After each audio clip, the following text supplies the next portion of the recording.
अब हम देखते हैं गोलीय दर्पणों द्वारा प्रतिबिंबों का बनना। गोलीय दर्पणों द्वारा प्रतिबिंबों के बनने का अध्ययन हम किरण आरेख खींचकर भी कर सकते हैं।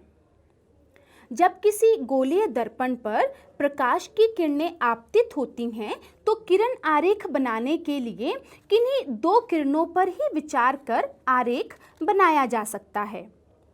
कम से कम दो परावर्तित किरणों के प्रतिच्छेदन से किसी बिंब के प्रतिबिंब की स्थिति ज्ञात की जा सकती है। जैसे यदि दर्पण के मुख्य अक्ष के समांतर आती प्रकाश किरण परावर्तन के पश्चात अवतल के मुख्य फोकस से गुजरेगी, वह उत्तल दर्पण के मुख्य फोकस से अपसारित होती प्रतीत होगी।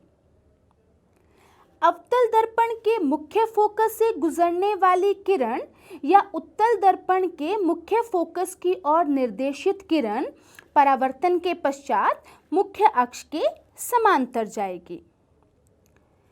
अवतल दर्पण के वक्रता केंद्र से गुजरती किरण या उत्तल दर्पण के वक्रता केंद्र की ओर निर्देशित किरण परावर्तन के पश्चात उसी पथ के अनुदिश वापस जाएगी। अवतल दर्पण या उत्तल दर्पण के बिंदु P की ओर मुख्य अक्ष के तिर्यक आपतित किरण परावर्तन के पश्चात तिर्यक दिशा में ही जाएगी। इन किरणों का उपयोग करके हम किसी भी स्थिति के लिए प्रतिबिंब और किरण आरेख बना सकते हैं। आइए बच्चों, अब हम उत्तल दर्पण के द्वारा प्रतिबिंबों का बनना देखते हैं। सबसे पहले हम वस्तु को अनंत दूरी पर रखते हैं। मान लीजिए प्रकाश की किरणें मुख्य अक्ष के समानांतर दर्पण पर पड़ती हैं और उत्तल दर्पण से परावर्तित होने के बाद यह बिंदु F से आती हुई प्रतीत होती है। यहाँ हम कह सकते हैं कि प्रतिबिंब फोकस F पर बनता है। यह आभासी, छोटा और सीधा होता है। दूसरी स्थिति देखते हैं। वस्तु को दर्पण से एक निश्चित दूरी पर रखा जाता है। मान लीजिए एक आपतित किरण मुख्य अक्ष के समांतर आती हुई दर्पण पर पड़ती है और परावर्तित हुई किरण F बिंदु से आती प्रतीत होती है। दूसरी आपतित किरण C से गुजरती है और इसी पथ से वापस परावर्तित हो जाती है। यह दोनों ही किरणें बिंदु A पर मिलती हुई प्रतीत होती हैं। रेखा A' B' खींचने के बाद A' B' वस्तु का प्रतिबिंब बनता है। यह प्रतिबिंब P और F के बीच में बनता है और यह सीधा, आभासी और आकार में छोटा होता है। आइए बच्चों, उत्तल दर्पण के द्वारा वास्तव में हम प्रतिबिंब बनाकर देखते हैं। उत्तल दर्पण के द्वारा प्रतिबिंब दिखाने के लिए हमारे पास है ये उत्तल दर्पण, जिसे हमने दर्पण या लेंस स्टैंड पे रखा है। एक मोमबत्ती, माचिस और साथ में एक पर्दा, स्क्रीन, जिसपे हम प्रतिबिंब को लेने की कोशिश करेंगे। तो चलिए बच्चों, अब हम कैंडल को जलाते हैं और कैंडल को जलाकर प्रतिबिंब बनाने की कोशिश करते हैं।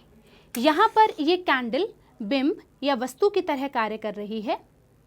जैसे ही इस वस्तु को दर्पण और स्क्रीन के बीच में रखा जाता है तो आप देख रहे हैं कि स्क्रीन पर किसी भी तरीके की इमेज नहीं बन पा रही है, चाहे मोमबत्ती को दर्पण के पास ले जाया जाए या दर्पण से दूर ले जाया जाए।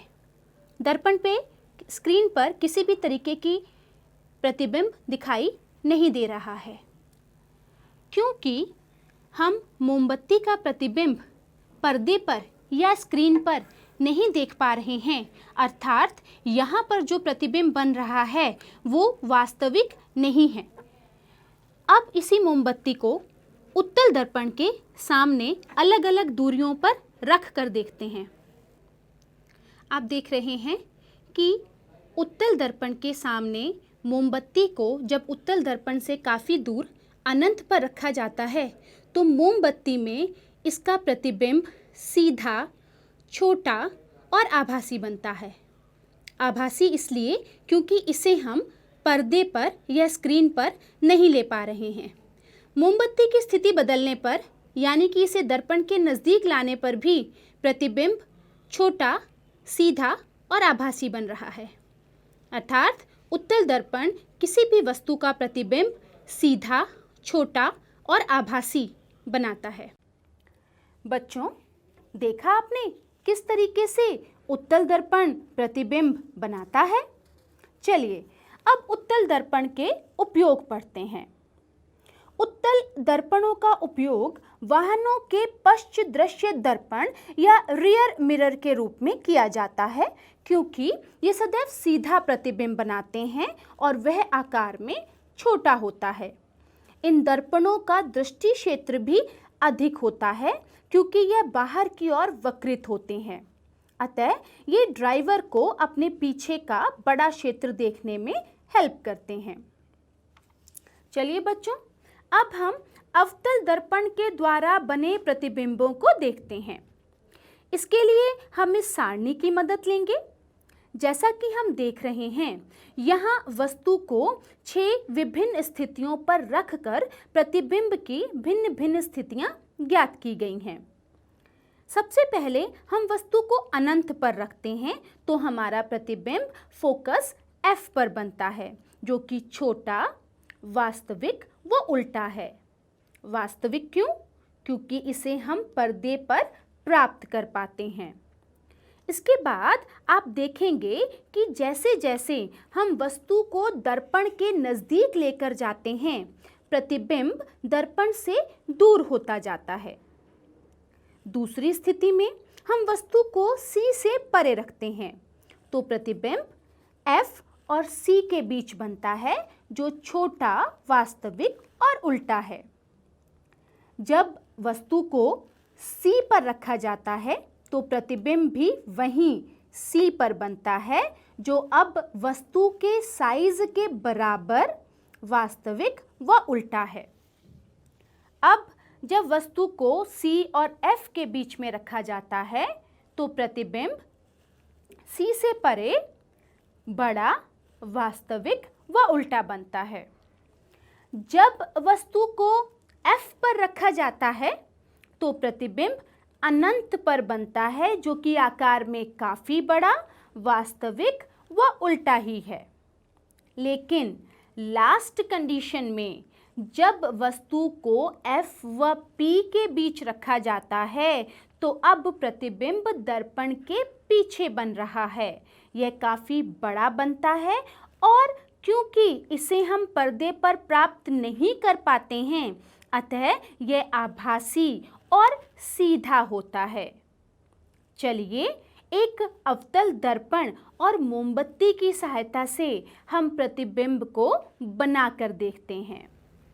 इस क्रियाकलाप के लिए हमारे पास है अवतल दर्पण, दर्पण स्टैंड में लगा हुआ, एक जलती हुई मोमबत्ती और पर्दा। अब हम मोमबत्ती को दर्पण के आगे अलग अलग स्थितियों में रखकर अवतल दर्पण के द्वारा बन रहे प्रतिबिंबों को देखते हैं। जैसे ही हम मोमबत्ती को दर्पण के सामने लेकर जा रहे हैं, आपको दिखाई दे रहा है कि पर्दे पर एक प्रतिबिंब मोमबत्ती का दिखाई दे रहा है। जैसे जैसे हम दर्पण के सामने मोमबत्ती को इस प्रकार से एडजस्ट करने की कोशिश करते हैं कि हमें एक तीक्ष्ण प्रतिबिंब मोमबत्ती का दिखाई देना शुरू हो। ये देखिए, हमें यहाँ पर मोमबत्ती का एक तीक्ष्ण प्रतिबिंब दिख रहा है, जो कि उल्टा है, और क्योंकि हम इसे स्क्रीन पर प्राप्त कर पा रहे हैं, इसलिए ये प्रतिबिंब वास्तविक प्रतिबिंब है। अब जैसे जैसे हम इस वस्तु यानी कि मोमबत्ती को दर्पण के नज़दीक लेते जाएंगे, आप देखेंगे कि प्रतिबिंब का आकार बढ़ता जा रहा है, लेकिन अभी भी ये उल्टा है और वास्तविक है। वास्तविक इसलिए क्योंकि हम इसे स्क्रीन पर प्राप्त कर पा रहे हैं। जैसे जैसे मोमबत्ती दर्पण के बहुत नज़दीक यानी कि फोकस और पोल के बीच में आ जाएगी, तब हमें पर्दे पर से उसका प्रतिबिंब दिखना बंद हो जाएगा। जब मोमबत्ती को दर्पण के फोकस और पोल के बीच में रखा जाता है, तब मोमबत्ती का एक बड़ा, सीधा और आभासी प्रतिबिंब अब हमें अवतल दर्पण में दिखाई पड़ रहा है। यह प्रतिबिंब आभासी इसलिए कहा जा रहा है क्योंकि इस कंडीशन में अब इस प्रतिबिंब को हम पर्दे पर प्राप्त नहीं कर पा रहे हैं और इसका आकार मोमबत्ती से काफ़ी बड़ा और सीधा है।